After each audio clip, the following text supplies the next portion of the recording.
Hello everyone, मैं रोशन sir आपका स्वागत करता हूं हमारे यूट्यूब चैनल पर। आज हम लोग फोर्थ सेमेस्टर मैकेनिकल स्टूडेंट के लिए थर्मल इंजीनियरिंग में यूनिट 4 को कंटिन्यू कर रहे हैं।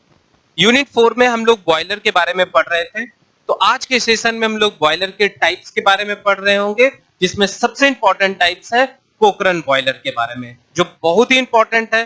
डायरेक्ट आपके एग्जाम में जो है कोकरन बॉयलर के वर्किंग प्रिंसिपल और कंस्ट्रक्शन के बारे में लिखने के लिए आपको शॉर्ट आंसर टाइप में भी क्वेश्चन आ सकता है और लॉन्ग आंसर टाइप में भी आ सकता है।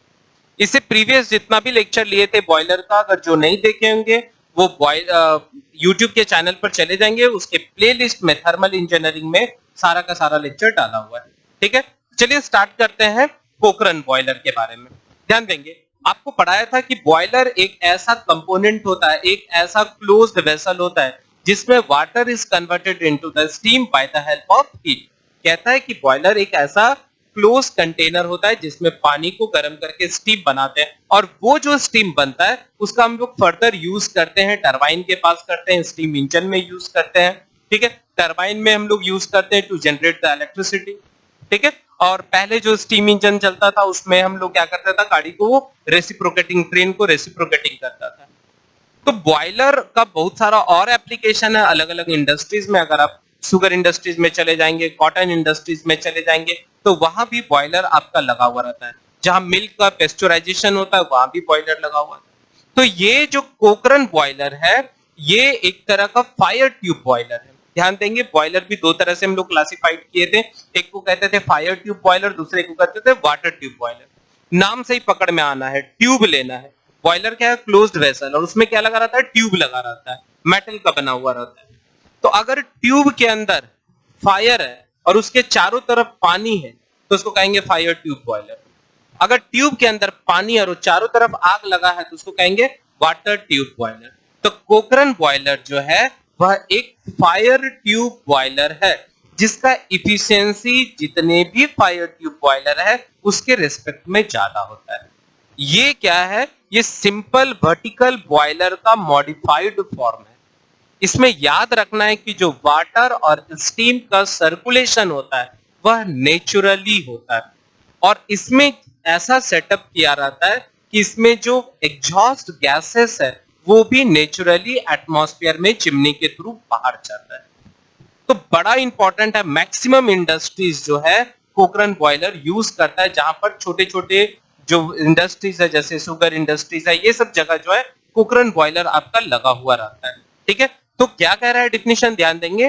तो यहां से ये जितना सारा टर्म लिखा है, अगर आपको ये याद हो जाएगा तो याद रखना है कि पूरे कंपटीशन एग्जाम में इससे ज्यादा कभी क्वेश्चन इस टॉपिक से नहीं पूछेगा कोकरन बॉयलर से। पूरा इसका समराइज करके यहाँ लिख दिया हूं, और इतना ही सारा चीज आ सकता है चाहे कोई भी एंट्रेंस एग्जाम आप दे रहे होंगे कहीं का भी। तो क्या कह रहा है, कोकरन बॉयलर इज अ वर्टिकल। ठीक है, वर्टिकल रहता है। ठीक है, पहला क्या याद रखना है, कोकरन बॉयलर कैसा होगा, तो वर्टिकल होगा। और क्या है, मल्टी ट्यूबुलर बॉयलर। ठीक है, तो देखिए कोकरन boiler is a vertical multi tubular fire tube boiler. तो पहला तो याद रखना कोकरन बॉयलर कैसा है, तो फायर ट्यूब बॉयलर है। किस तरह रहता है, हॉरिजॉन्टल नहीं रहता है, कैसा रहता है, वर्टिकल रहता है। नंबर ऑफ ट्यूब उसमें कितना रहता है, मल्टी ट्यूब रहता है, लगभग 165 ट्यूब रहता है उसमें। ठीक है, विथ नेचुरल सर्कुलेशन, उसमें वाटर और स्टीम जो है वह नेचुरली सर्कुलेट करता है। जैसे डेंसिटी कम होता है वो अपने आप ऊपर चला जाता है। ठीक है, तो नेचुरल सर्कुलेशन, दो तरह का सर्कुलेशन होता है, एक फोर्स सर्कुलेशन होता है, एक नेचुरल होता है। अगर अपने आप जो है मूवमेंट करे डेंसिटी के चेंजिंग के कारण तो उसको नेचुरल सर्कुलेशन कहेंगे। अगर हम लोग फैन लगा के या कोई मशीन लगा के उसको सर्कुलेट कराएं तो उसको कहेंगे फोर्स सर्कुलेशन। ठीक है, इसमें याद रखना है कि जो एग्जॉस्ट गैसेस है वो नेचुरली बाहर निकल जाता है। तो प्रेशर याद रखना है, कोकरन बॉयलर हाई प्रेशर बॉयलर के अंदर नहीं आता है, ये लो प्रेशर बॉयलर है।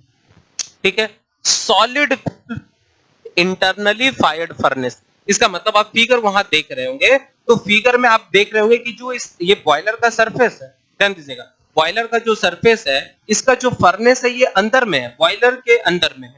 ठीक है, देखिए हेमिस्फेरिकल शेप का है। एक तो बॉयलर का जो शेप भी है वो आपका सर्कुलर हेमिस्फेरिकल शेप है। देखिए ऊपर में जो क्राउन आपको दिख रहा है वो हेमिस्फेरिकल है, और जहां फायर बॉक्स बना है वो भी हेमिस्फेरिकल है। हेमिस्फेरिकल बनाने का मकसद होता है कि वह ज्यादा से ज्यादा वॉल्यूम कंटेन करेगा और प्रेशर, हाई प्रेशर जो उसके अंदर एग्जिस्ट करेगा या हाई प्रेशर जो डेवलप करेगा उसको विथस्टैंड करेगा, उसको थामेगा, रोकेगा।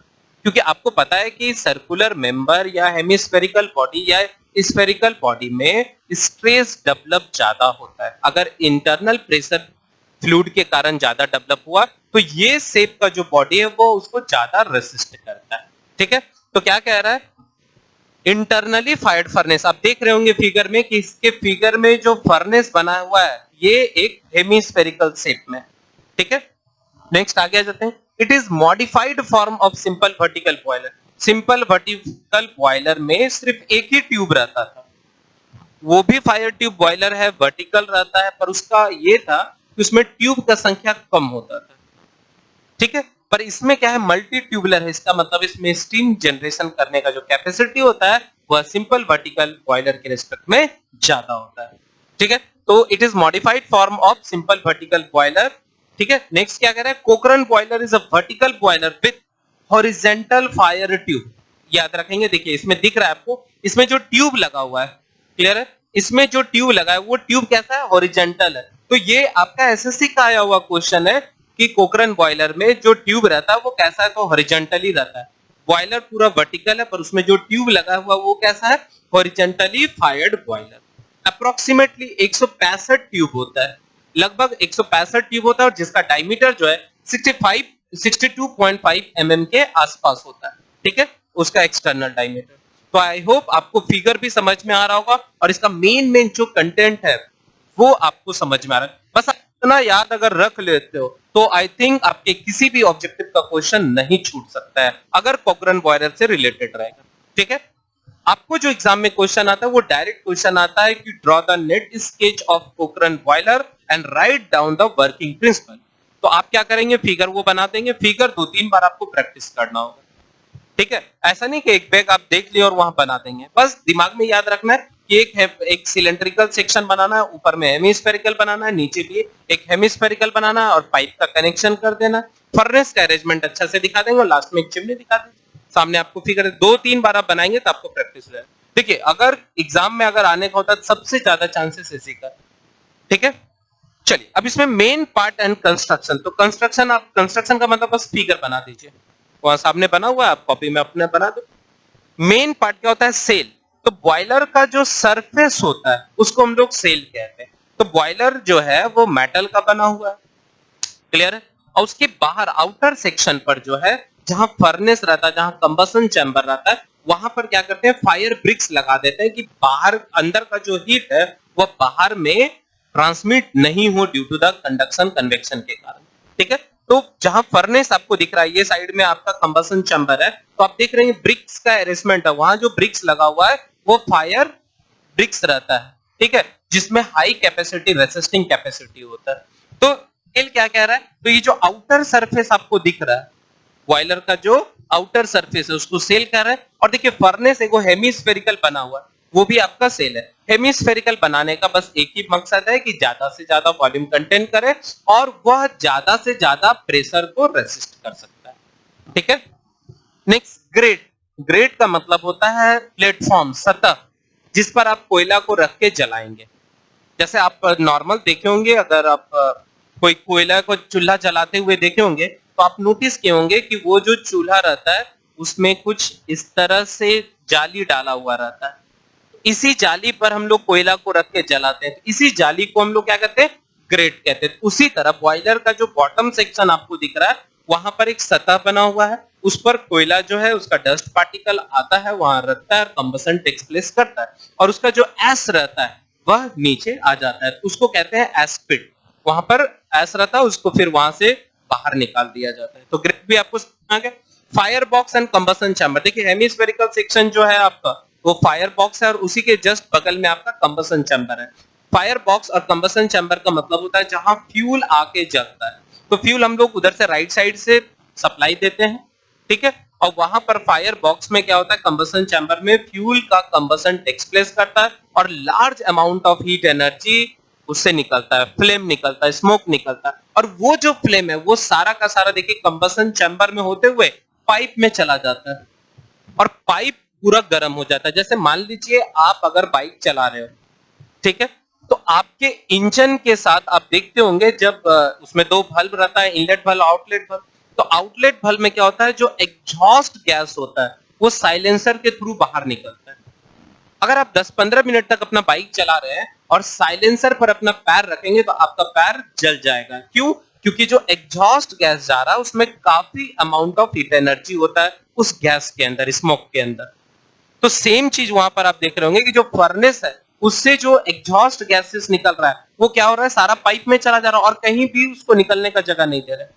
तो सोचिए कि उतना हीट, उतना उसका जो फ्लेम है, उतना स्मोक है, वो सारा का सारा पाइप में चला गया है। आपको दिख रहा है वर्टिकल, सॉरी हॉरिजॉन्टल थी, और उसके चारों तरफ आपको पानी दिख रहा है डॉटेड कलर से, ठीक है। तो पाइप में जब ये पाइप में ये जा रहा है तो ये हॉट गैसेस पाइप को क्या करेगा, गर्म करेगा, और इसके चारों तरफ क्या है, पानी है।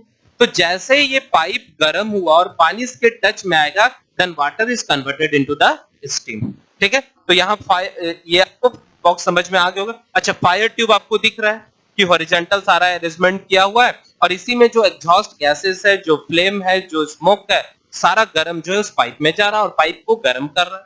और पाइप क्या है, सराउंडेड है वाटर से। तो जब वाटर क्या कर रहा है, इस पाइप को टच करेगा तो ये इसका टेम्परेचर वाटर का बढ़ेगा and it is converted into the steam, ठीक है।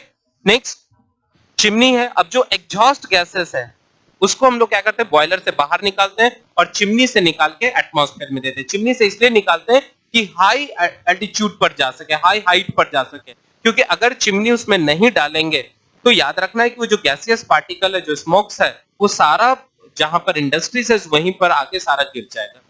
तो वो हेल्थ के लिए अच्छा नहीं होगा, इसलिए हम लोग एक लंबा जो है चिमनी वहां पर सेटअप करते हैं, जिससे कि जो स्मोक है, जो धुआं है, वह एक पर्टिकुलर एरिया पर स्प्रे ना होके बहुत दूर तक स्प्रे हो, जिससे कि वहां के लैंड का फर्टिलिटी खराब नहीं। Next main whole. देखिए बॉयलर के एकदम ऊपर में आपको दिख रहा है कि एक मेन होल बना हुआ है। जैसे आपके घर में अगर टंकी है तो मान लीजिए आपको टंकी को कभी साफ करना पड़ता होगा, तो आप क्या करते हैं, टंकी का ऊपर के कवर को हटाते हैं और उसमें जाते हैं और उसको साफ करते हैं। उसी तरह बॉयलर को भी मेंटेनेंस करना है या बॉयलर को साफ करना है तो ऊपर सेक्शन में एक मेन होल बना रहता है, ठीक है, उसमें सीढ़ी लगा हुआ रहता है। वहां क्या करता है, आदमी उसमें जाता है, फिर उसका सफाई करता है। कब करता है, जब बॉयलर बंद रहता है, ठीक है। तो मेन होल भी आपको समझ में आ चुका होगा, ठीक है। अब देखिए वर्किंग क्या है। तो वर्किंग जो आपको काम हो रहा है बॉयलर के अंदर, उसको आपको पूरा डिस्क्राइब कर देना। आपको हम इसका पीडीएफ भेज चुके हैं, ठीक है। आप कमेंट बॉक्स में जाके भी पीडीएफ को डाउनलोड कर सकते हैं, डिस्क्रिप्शन में भी आपका रहेगा, ठीक है, और ग्रुप में भी ऑलरेडी भेज चुके हैं। तो यहां से आप ध्यान दीजिएगा कि वर्किंग में क्या लिखना है। तो वर्किंग में आपको यही लिखना है कि पोखरण बॉयलर के जो बॉटम सेक्शन है, जहां फायर बॉक्स है, वहां पर हम लोग कोयला को, कोल को जो है डाल देते हैं। वो ग्रेड के ऊपर रहता है, वहां पर कंबसन टेक्स प्लेस करता है। कंबसन होने से large amount of heat energy develop होता है। वो सारा हीट एनर्जी, फ्लेम और उसका जो स्मोक है, वह कंबसन चैम्बर में जाके पाइप में देखिए अंदर जाता है और पाइप को गर्म करता है। और पाइप जो है वाटर के साथ सराउंडिंग रहता है। तो वाटर क्या करता है, जैसे ही गर्म पाइप को टच करता है तो वाटर कन्वर्ट हो जाता है स्टीम में, और वो जो स्टीम कन्वर्ट होता है उसको हम लोग क्या करते हैं, मेन पाइप के अंदर ले लेते हैं और उसको फिर टरबाइन के पास भेज देते हैं। टरबाइन को पर स्टीम जाके स्ट्राइक करता है, वहां नोजल लगा रहता है, और टरबाइन जब रोटेट करता है तो उसको जनरेटर शाफ्ट के साथ कनेक्टेड करते हैं और वहां पर इलेक्ट्रिसिटी बनता है। और जो स्मोक है वो क्या करता है, फाइनली चिमनी के थ्रू एटमॉस्फेयर में चला जाता है। तो ये सारे बात को आपको वहां पर लिख देना है, ठीक है। बहुत सिंपल लैंग्वेज में लिखा हूं, आप वहां से कर सकते हैं। ओके, अब इसका क्या आ जाता है, एडवांटेज में आ जाते हैं। Advantage of Pokhran boiler. तो एडवांटेज क्या है, तो it require less floor area. याद रखना है कि ये ज्यादा स्पेस नहीं लेता है। जहां भी इंडस्ट्रीज में स्पेस कम है वहां पर आप इसका सेटअप कर सकते हैं। पर वाटर ट्यूब बॉयलर जब आप पढ़ाई करेंगे तो उसका एरिया वो ज्यादा लेता है, ठीक है। तो it require less floor area. दूसरा, लो इनिशियल इंस्टॉलेशन कॉस्ट। अच्छा, इसका इंस्टॉलेशन कॉस्ट हाई नहीं होता है। आप आराम से इसको ट्रांसपोर्ट कर सकते हैं, बाहर से मंगा सकते हैं और फाइनली फाउंडेशन लगा के इसको आप इंस्टॉल कर सकते हैं। पर अगर वाटर ट्यूब बॉयलर का इंस्टॉलेशन करेंगे तो उसका कॉस्टिंग ज्यादा होता है as compare to Cochran boiler या फायर ट्यूब बॉयलर। क्लियर हो रहा है? नेक्स्ट है easy to operate and handle. इसका ऑपरेटिंग करना भी आसान है, ठीक है। इसमें सारा बॉयलर के सरफेस पर आप देख रहे होंगे बहुत सारा माउंटिंग डिवाइसेस लगा हुआ है और एसेसरीज लगा हुआ है। तो बॉयलर के सरफेस पर आपको सारा माउंटिंग डिवाइसेस दिख रहा है, तो आप इजीली इसको कंट्रोल कर सकते हैं।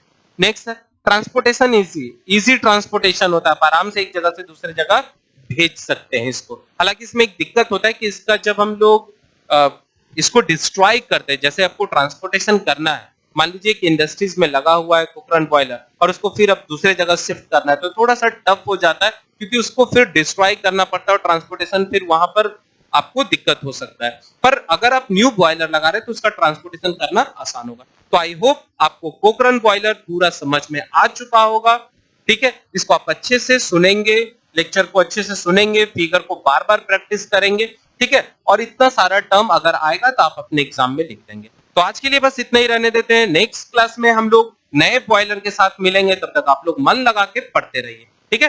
Thank you.